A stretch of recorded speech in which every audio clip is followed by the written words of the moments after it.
So it's my pleasure to introduce the last speaker for this session, Seema Verma, who's consultant ophthalmologist at Moorfields Eye Hospital. She also leads on the emergency services at Moorfields, and she is going to share with us today a piece of work that was carried out during the pandemic on how Moorfields approached the management of emergency referrals and some concepts on triage, advice, and image use. Thank you, Seema. Good morning, ladies and gentlemen. First of all, thank you so much to Professor Sanders and the team for inviting me to talk on the Scottish National Research Day. My remit is emergency referrals, ophthalmology, and optometry. Before I go into emergency referrals, I think we just need to look at the state of affairs of ophthalmology in general. So in 2019-2020, the total hospital outpatient attendance was close to 125 million, of which 8 million were to do with eyes alone. In fact, in 2017, ophthalmology became the busiest outpatient service within the NHS. And the increase for demand continues. A paper in 2017 by the Royal College shows that there will be an increase in demand for glaucoma by about 44% over the next 20 years. For cataract, that's going to be 50%.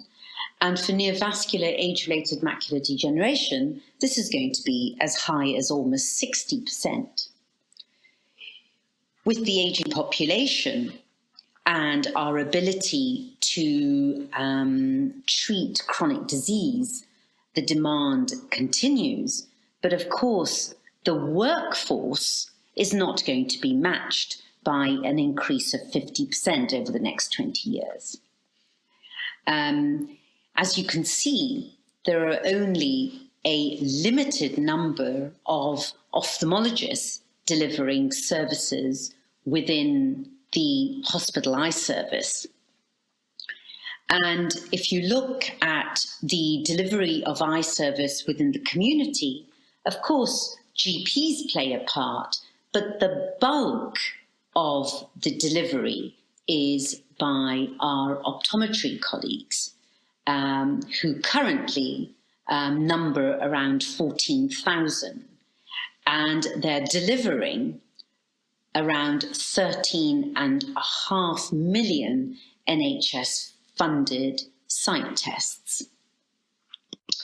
And within the sight tests, of course, they see diseases, and they therefore refer these patients onto the hospital eye service. A paper by Evans et al. Shows that the referral rate roughly from community to the hospital eye service is around 5%. And as it comes as no surprise that cataract and glaucoma make up the bulk of those referrals, followed by anterior segment problems, and then neuro and the posterior segment diseases. In many parts of the country, there are referral refinement schemes, because what you want to do is ensure that those patients hitting the hospital eye service are actually needing the cataract operation, or indeed, if they are referred for glaucoma, they're not false positives. And a lot of places have put in place fast track for wet AMD or fast track for oncology services. Within the referral refinement scheme, have also come about shared care schemes. So, for example, there are a number of optometrists who have upskilled themselves and are taking part in glaucoma monitoring. So the monitoring of stable glaucoma, for example, or the pre-assessment of cataracts. And indeed, more recently, with the push from NHS England, there is the post-operative cataract schemes whereby patients who've undergone routine cataract surgery are having their post-op care delivered by community optometrists. In Southeast London, we're about to launch a hydroxychloroquine care share scheme. And of course, this is going to be delivered by educating, first of all, and then locally accrediting the optometrists that will take part in all of this. But where does emergency eye care feature in all this shared care program? I've been in the game now for over 20 years, and I'm not sure that I can say that the development has been at pace. I still feel that the patient with an acute eye problem is left very much to their own devices in most parts of the country. What does a patient do when they develop an eye problem? Well, the first thing, like all of us, they will go onto the internet and Google their eye condition, and of course will be told that they've got either a brain tumour or an eye tumour. Some may visit their pharmacy, others may go to their local optometrist, whilst others will seek help from their GP. There'll be a number that phone 111, and they will be directed to all the people I've already mentioned, or they may be redirected to the A&E department, or the eye casualty if it's a walk-in eye casualty. And of course, we all know that one of the big problems with ophthalmology is the training. GPs are not trained very well in terms of eyes. They also don't have, slit lamps to examine patients with. And then the enhanced practice within the community optometrist is also limited. What is the referral source for eye casualty? So this is an audit we did at St Thomas's, just looking at who comes in to the eye casualty department. And I can assure you that this is no different from the numbers that we produced when I was at Moorfields, or indeed published data from other eye units around the country. The bulk of our patients are walk-ins. And this walk-in subset also includes patients that have already seen their GP or their optometrist. The difference is they don't have a letter that has been given to them. Around 13%, which is very similar to other studies which have said 10%, are from optometrists. 6% were from our A&E department.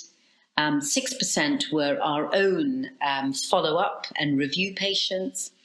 4% were inpatient reviews, and we are a tertiary centre, so 2% of our A&E presentations were from other hospitals. So why do patients choose to come to an eye casualty department? The audit we did in 2008, and in fact the audit that we have repeated again at St Thomas's, shows that it's the patient's perception of their problem.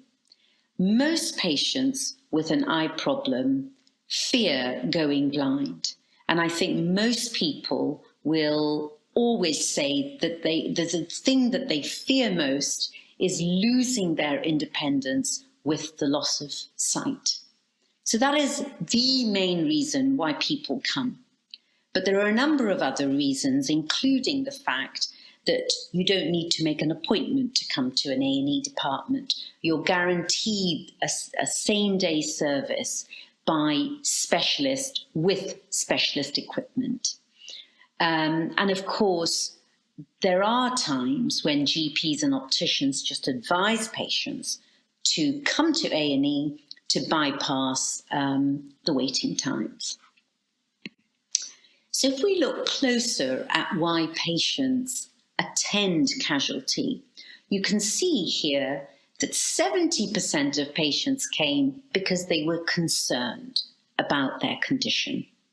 And then if we break this down into clinically non-significant sight-threatening problems and significant sight-threatening problems, you can see that great concern features heavily in both subtypes. So it doesn't matter what the problem, an eye problem causes great concern to the patient, and they will come to the A&E department. And so we can say quite categorically that the ophthalmic casualty department is providing a service far in excess of its defined function. And if you look at literature, nothing has changed in this respect from 1986 to now. And in fact, it's not just eye casualty that's seeing a rise in patients coming. General A&E is also seeing a rise in patients year upon year. Of course, bar COVID, where there was a 30% decrease in casualty presentation. So in 2018-2019, 25 million people attended A&E, of which 3 to 3.5% are eye-related. So that's quite a big number. The FRCOphth service guide predicts that there are between 20 to 30 per 1,000 head of population that require eye emergency care. And so with a UK population of about 67 million, we're saying 2 million people require emergency eye care. And of course, they define emergency eye care as any condition that is of recent onset and is distressing either to the patient or the health professional who sees them. So let's look at the conditions that actually present to eye casualty. As I've said, not all of these are sight-threatening or indeed life-threatening. But what you will see is that the bulk of the conditions are anterior segment related, with corneal problems being the bulk of them. So what we did back in 2016 is we wanted to look at the reasons why optometrists refer patients to go to a casualty department.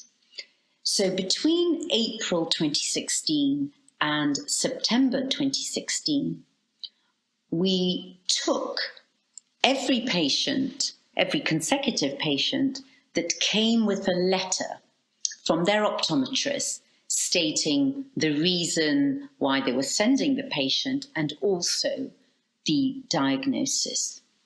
And we looked at the reasons for referral, and we also looked at the concordance in terms of the condition that they were being sent for.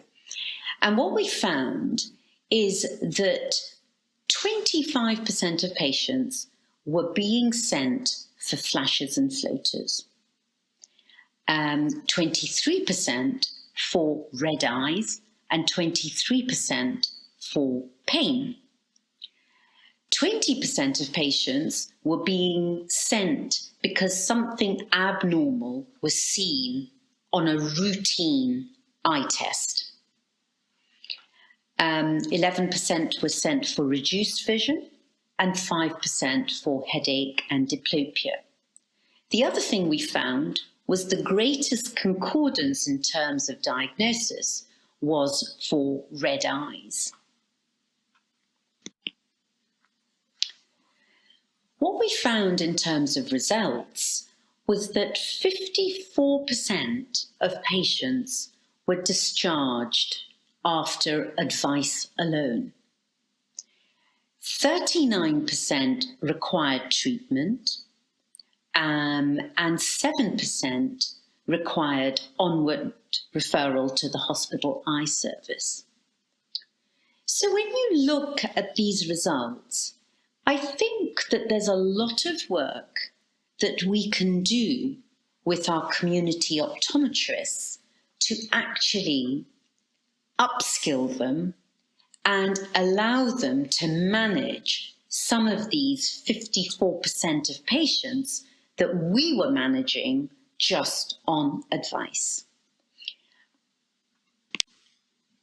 In England, unlike Scotland, we have pockets of commissioned services.